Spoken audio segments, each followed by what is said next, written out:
welcome back to Daily Driver.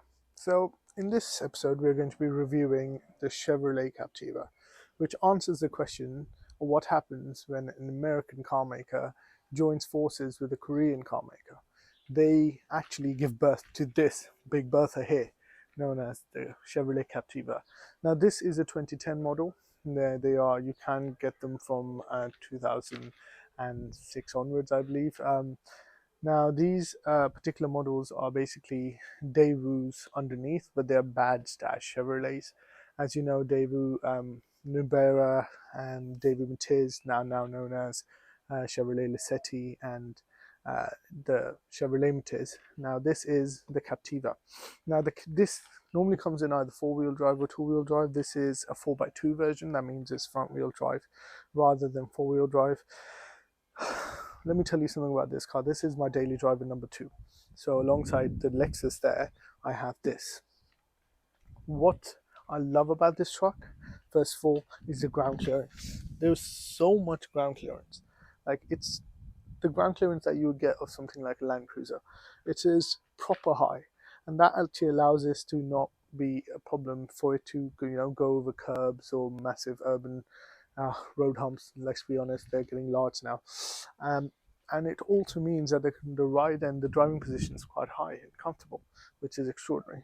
One thing I will say about ownership on these tires, although they look phenomenal, and I've had new ones put on the rear and the front. The fronts have Pirellis. They are really hard tire sizes to find.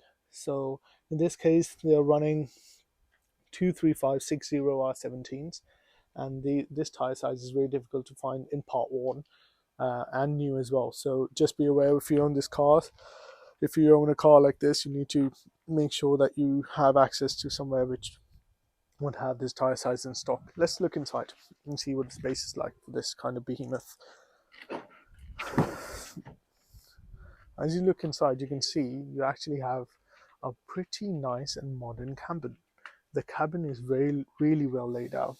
It has this kind of elephant print kind of dash, but I have to say this accent, this bar here that with this gloss wood look, really does make it look rather posh. And this comes in, again, half leather interior, half fabric and half leather, and it completely works. And I have to be honest, these are one of the most comfortable seats I've ever sat on. They have fantastic lumbar support. They have airbags on the sides. The headrest moves up and down, and you can move it according to how you want it. All of the seats are manually controlled, but you can actually find yourself to be quite comfortable in one of these. Talking about the dashboard design, I think the dashboard design is really well laid out. So let me just go in the driver's seat and talk through the whole design. I can have a conversation with you openly about how the ergonomical design of the dashboard. It's really great, this driving seating position. Now, as I said, the seat has a lot of variable movement, so you can actually sit up straight and find a comfortable driving position. Second of all is the steering wheel. It's a rather large wheel, so it actually makes you think you're driving a much bigger vehicle. But I think it kind of goes with the kind of type of vehicle this is. Now, the steering wheel itself is leather wrapped. This is because this is a LTZ model. Now on it you have cruise control, on steering volume controls and controls for the radio. It's got power mirrors, it's got climate control, and the great thing about this kind of driving position, this type of truck, is that it makes you feel quite regal. And listen to the engine when I start it up.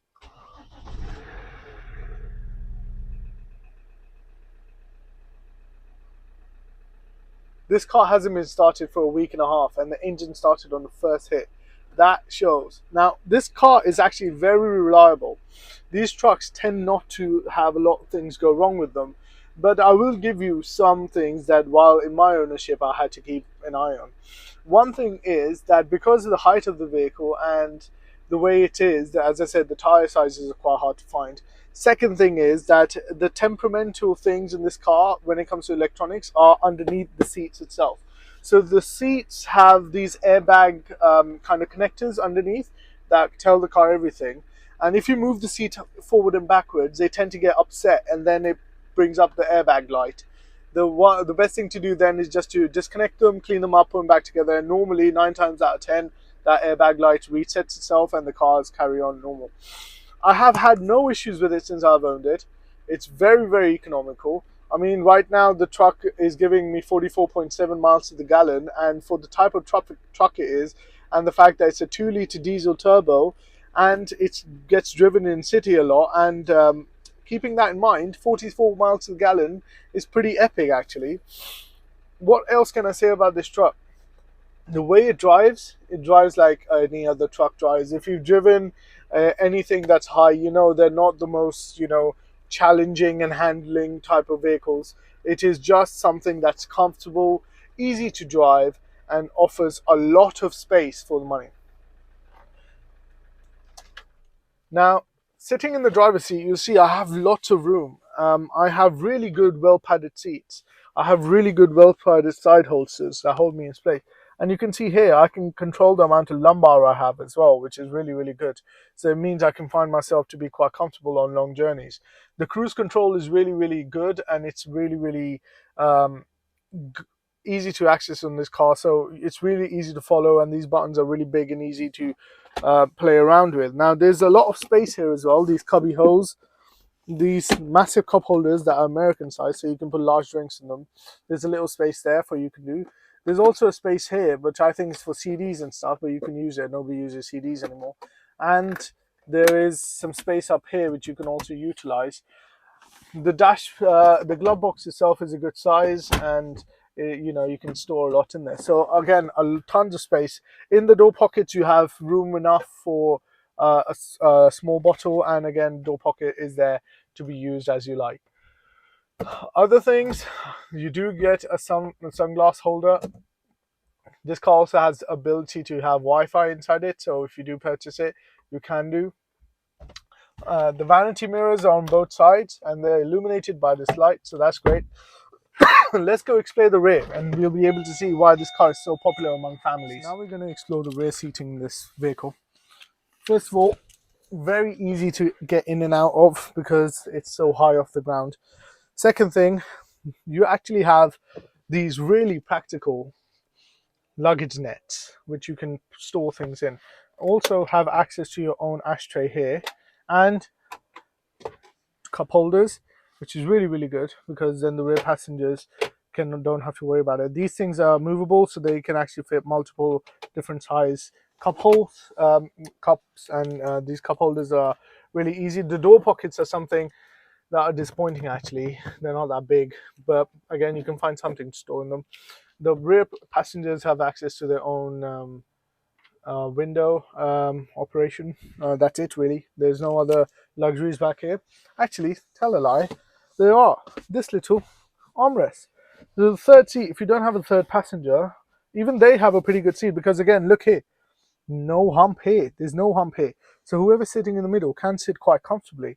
And there is also a 12-volt socket here for those people who want to utilize that and put, a charger there, whatever the case is. And the kids will really like that when they want to charge their phones up. You're sitting here, but the great thing about these seats is you can recline them. So if you don't like this, you can pull this lever and then you can recline it. And look at this, all of a sudden, this is now a limousine. It's really comfortable, and these headsets are super soft. The half leather and the leather on it and the fabric is quite soft, so it's easy to get comfortable. Put the armrest down, and all of a sudden you could put CEOs back here, and they'll be perfectly comfortable. If I was a passenger in this car, I'd be perfectly comfortable on even a long trip, like 4 or 5 hours down the line. The great thing is you have tons of headroom, tons of knee room as well, and because of the fact that the seat is quite high, you can tuck your feet underneath and relax in this position. Makes the journey really, really quite comfortable. So all in all, it's a very spacious family truck. Now let's show you the boot and the practicality behind that.